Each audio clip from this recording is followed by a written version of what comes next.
اب جو بندہ اللہ کے فرمان کے مطابق اپنی زندگی دنیا میں بشر کی، وہ بندہ یہاں بھی مزے میں ہے، وہاں بھی مزے میں ہوں گے۔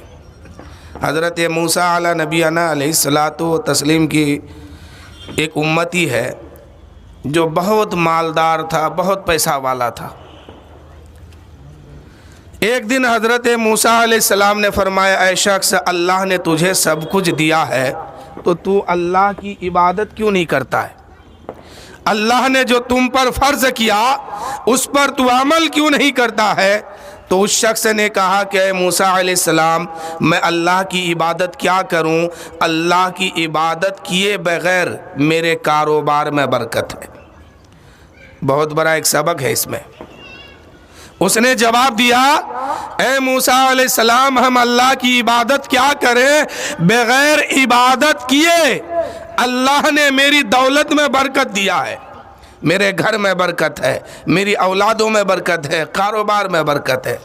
اس بات کو لے کر کے حضرت موسیٰ علیہ السلام کوہ طور پر چلے گئے اللہ سے ہم کلام کرنے کے لیے، اور جا کے عرض کی، ہے پاک پروردگار، میری ایک امتی ہے، تیرا ایک بندہ ہے جس کو تو نے بہت مال و دولت دے کے رکھا ہے۔ میں نے اسے کہا کہ تو اللہ کی عبادت کیوں نہیں کرتا ہے، اللہ کو سجدہ کیوں نہیں کرتا ہے، اللہ نے جو بات ہے تم پر فرض کیا ہے اس پر عمل کیوں نہیں کرتا ہے؟ اس کا جواب ہوتا ہے، اے مولا، وہ کہتا ہے ہم عبادت کیا کریں، ہم رب کو سجدہ کیا کریں؟ بغیر سجدہ کیے ہوئے اللہ نے میری دولت میں برکت دے رکھا ہے، اللہ نے میری کاروبار میں برکت دیا ہے، اللہ نے میری اولاد میں برکت دیا ہے، ہم اللہ کی عبادت کیا کریں؟ اللہ تعالیٰ نے فرمایا، اے موسیٰ سنو سنو، اس نے جو کہا ہے کہ اس کی دولت میں برکت ہو رہی ہے تو سنو، میں نے اس کو دولت زیادہ اس لیے دے رکھا ہے کہ میں نہیں چاہتا کہ وہ میری بارگاہ میں آئے، اس لیے میں نے دولت زیادہ دے رکھا ہے کہ وہ مر کے قبر میں آئے گا، قیامت کے دن اٹھے گا، میری بارگاہ میں آئے گا، حساب اس کو بڑی سختی سے دینا ہوگا، بڑی سختی کے ساتھ میں اس سے حساب لوں گا۔ اے موسیٰ، اس نے جو کہا ہے کہ مال و دولت میں برکت ہوتی ہے تو سنو، اس کے مال و دولت میں برکت نہیں ہے بلکہ اس کی مال و دولت میں برکت نہیں، کثرت کر دیا ہوں۔ کثرت اس مال کو کہتے ہیں جس کی حساب جو ہے بڑی سختی کے ساتھ کل قیامت کے دن لیا جائے گا۔ جو بندہ نماز پڑھتا ہے اور مال و دولت اس کے پاس ہے تو سمجھو کہ اللہ نے برکت دے رکھا ہے، اور جو نماز نہیں پڑھتا ہے اور پھر بھی مال میں برکت ہے، دولت میں برکت ہے، گھر بار میں برکت ہے، تو سمجھو کہ یہ برکت نہیں، اللہ نے کثرت دے کے رکھا ہے، کل قیامت کے دن بڑی سختی کے ساتھ حساب ہوگا۔ حضرت موسیٰ علیہ السلام نے کہا، مولا، وہ کہتا ہے برکت، تو اللہ نے کہا موسیٰ، میں ان کو برکت نہیں بلکہ ان کی دولت میں نے کثرت رکھا ہے تاکہ وہ مر کے قبر میں آئے گا، حساب بڑی سختی کے ساتھ شروع ہوگا، قیامت کے دن میرے سامنے آئے گا، بڑی سختی کے ساتھ حساب لوں گا۔ اے میرے دوستو، ذرا ہم سب اپنے اندر غور کریں کہ نماز ہم سب کے پاس ہے کہ نہیں ہے، سجدہ ہم سب کے پاس ہے کہ نہیں ہے، اس لیے کہ جب ہم دنیا چھوڑ کے جائیں گے کوئی ہمارا کام نہیں آئے گا، کام آنے والی کوئی چیز ہے وہ آپ کا عمل ہے، آپ کا اخلاق ہے، آپ نے دنیا میں آ کے کتنی نیکی کمایا ہے، یہی نیکی وہاں کام آنے والی ہے۔ اگر یوں ہی ایسو عشرت میں زندگی گزر گئی تو کل قیامت کے دن بہت رونا ہوگا، اس دن رونے سے کیا فائدہ، جو کرنا ہے یہی کر لیجئے، اس دن رونے سے کوئی فائدہ نہیں ہوگا،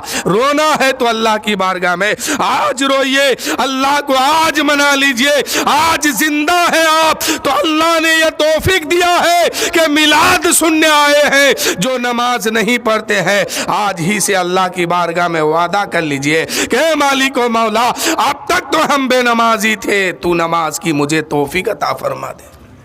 لیکن میرے دوستو، قوم کی حال یہ ہے کہ ایک گھر میں اگر 5 لوگ ہیں تو بوڑھا جو ہوتے ہیں یا بوڑھے حضرات جو ہوتے ہیں یہ لوگ مسجد پکڑتے ہیں، گھر کے لوگ سوچتے ہیں کہ یہی کام چلے گا، ایک آدمی پڑھ رہا سب کوئی پاس ہونا چاہتا ہے، لیکن ایسا نہیں ہے۔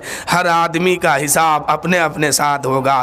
قیامت کے دن سب سے پہلا سوال ہوگا کہ نماز کتنی پڑھ کے آیا ہے۔ یہ نہیں دیکھا جائے گا کس خاندان کا آپ ہے، کس رشتہ دار سے رشتہ رکھنے والا آپ ہے، کس قوم کا آپ ہے۔ پہلے مسلمان ہو تو آؤ نماز دکھاؤ، کس دین کی کتنی نماز تمہارے پاس ہے، کہاں کی نماز کہاں پڑھے ہو۔ اگر نماز میں پاس ہو گئے، آقا فرماتے ہیں کہ پھر اس کے لیے خیر ہی خیر ہے۔ اگر نماز میں فیل ہو گئے، اب اس کے لیے خیر نہیں ہے۔ اب نہ اس کا باپ وہاں بچا پائے گا، نہ اس کی ماں بچا پائے گی، نہ کوئی رشتہ دار بچا پائیں گے، اب اسے دوزخ میں ڈالا جائے گا۔ آقا کریم فرماتے ہیں ایک ایک نماز کے بارے میں کروڑوں کروڑوں سال دوزخ میں جلایا جائے گا۔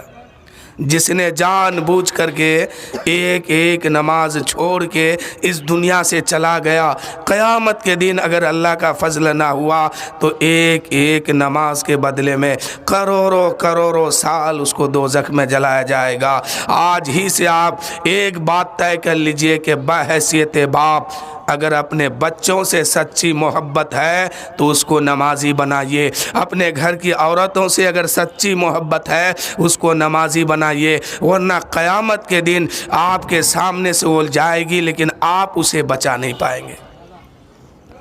بچے گا وہی جس کا عمل پکا ہوگا، بچے گا وہی جس کا ایمان پکا ہوگا۔ اس لیے ایمان کو بھی درست کیجئے، عمل کو بھی پکا کیجئے، تاکہ ہم اس دنیا سے جائیں تو ہمارا ایمان بھی سلامت ہو، عمل بھی پکا ہو، ہم تاکہ وہاں بچائے جائیں۔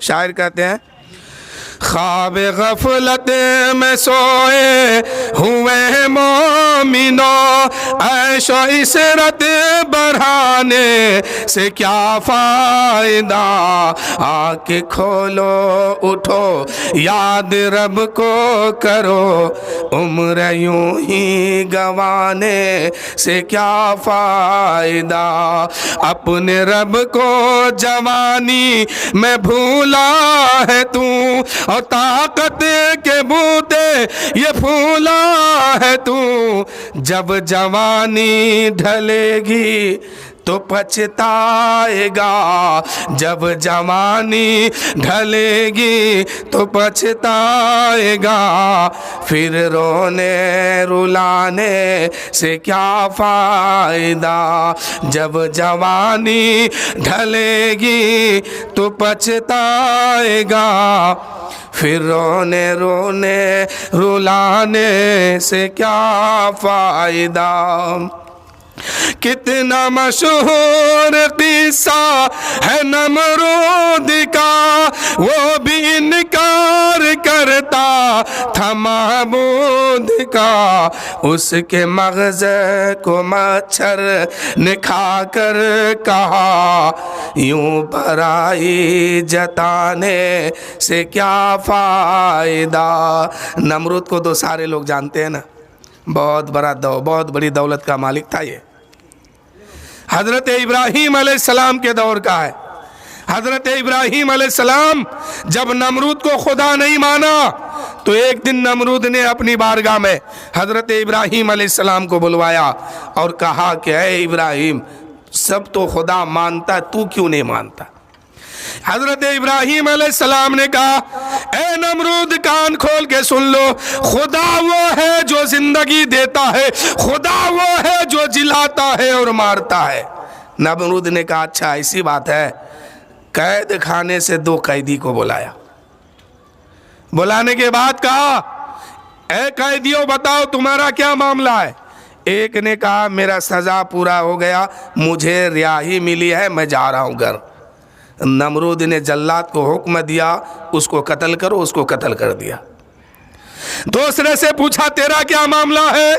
اس نے کہا کہ ابھی سزا مکمل نہیں ہوا، ابھی مجھے قید میں رہنا ہے۔ تو نمرود نے اس کو آزاد کر دیا اور کہا کیا اے ابراہیم یہ کام تو میں بھی کر سکتا ہوں. حضرت ابراہیم نے کہا بہت بڑا تو پاگل ہے, اس کو زندگی دینا نہیں کہتے ہیں, اس کو موت دینا نہیں کہتے ہیں. خدا وہ ہوتا ہے جو انسان کو بناتا بھی ہے اور اس کو موت بھی دیتا ہے. خدا کا کام کھلانا بھی ہے, خدا کا کام پلانا بھی ہے, خدا سلاتا بھی ہے, خدا زندگی بھی دیتا ہے. نمرود نے سارا کام کر رہا ہے اور کہتا کہ یہ کام میں بھی کر سکتا ہوں. حضرت ابراہیم نے ایک بہت بڑا پتھر کا چٹان لایا ہے اور لا کر کے نمرود کے سامنے رکھا ہے اور کہا اے نمرود اگر تو خدا ہونے کا دعویٰ کرتا ہے تو کان کھول کے سن لو, میرا خدا وہ ہے جو پورب سے سورج کو نکالتا ہے پچھم کے طرف ڈباتا ہے. اگر تو خدا ہے تو پچھم سے نکال پورب میں ڈبا,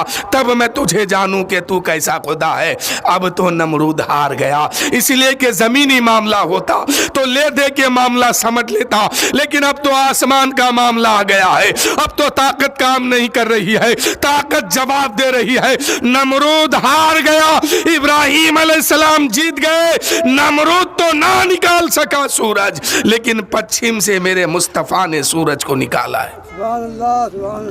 اب نمرود